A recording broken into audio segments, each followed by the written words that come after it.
Knowing your market is the first step towards real estate success. If you don't know your market, you can't be successful as a real estate investor because you have to know what it is that you're dealing with. Now, when I say know the market, I don't mean, the broad market as in what's going on in the country.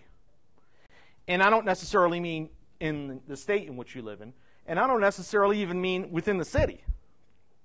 I mean down to the neighborhood, knowing your neighborhoods when I say know the market.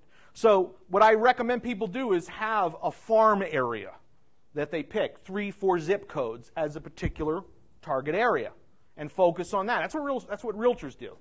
They don't usually take listings all over the state or all over the city. They develop an area. That's what most businesses do. They develop a customer base. They have a specific customer in mind, and that's what you have to do as a real estate investor. So know your market. And there's the macro and the micro. Let's start with the macro view. We're going to look at, number 1, prices. Where have prices been? Where are they now? And what's the trend? Trend is your friend. Got to know the price trends. Month over month, quarter over quarter, year over year. We have seasonal changes in prices. Even though prices may go up and down for seasons, they may be going, you want to look at the trend. Is this a seasonal trend, or is this a long-term trend, or is this just a couple of months trend? Things tend to trend up in the summertime, down in the wintertime. So you got to know what the trend prices are, and you can use websites like Zillow, Zillow, and Trulia, Trulia, Trulia. Write that one down. That will give you neighborhood by neighborhood trends. And then we're going to look at not just prices in a vacuum, but how they relate to days on market, DOM. We want to know not only what are houses selling for in this neighborhood, well, how many days is it taking to sell that house in that neighborhood? Different neighborhoods might be different days on market. You might look at one neighborhood, particularly the low-end neighborhoods, they tend to move pretty quickly. Days on market might be 30, might be 40, might be 50. That's pretty good. That's on the low end. If you look at another neighborhood that's a little higher priced, it might be 6 months. Why is that relevant? To know if a house is going to sell in 6 months or 6 days.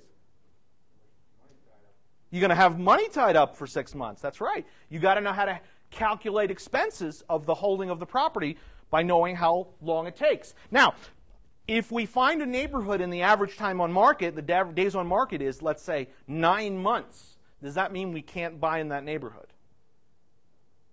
No. It just means we have to figure out at what price will it sell for, let's say, 30 days. And we start from there as our value. Does that make sense? So we can do it in neighborhoods where things are slow moving. We just have to know what is what we call ARV, after repaired value. What is the ARV of the property for a 30-day sale? And we start with that. And that's where a good real estate broker is going to help you do something like that. You can't guess that. You need a good real estate broker. Then we're going to look at inventory as they relates to solds. And what that means is inventory is the number of houses that are for sale. And websites, again, like Trulia and Zillow can tell you that. Or a good real estate agent can just pull it off the multiple listing. They can give you stats like that. So let's say we have 60 houses for sale, and we have 10 that have sold in the last 30 days. That's what we're looking for. So the numerator is the number of houses for sale within a defined geography, let's say within a zip code or within a neighborhood name.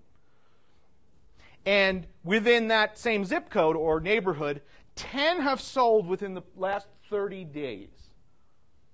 That's going to give you a number. We call that number the supply curve.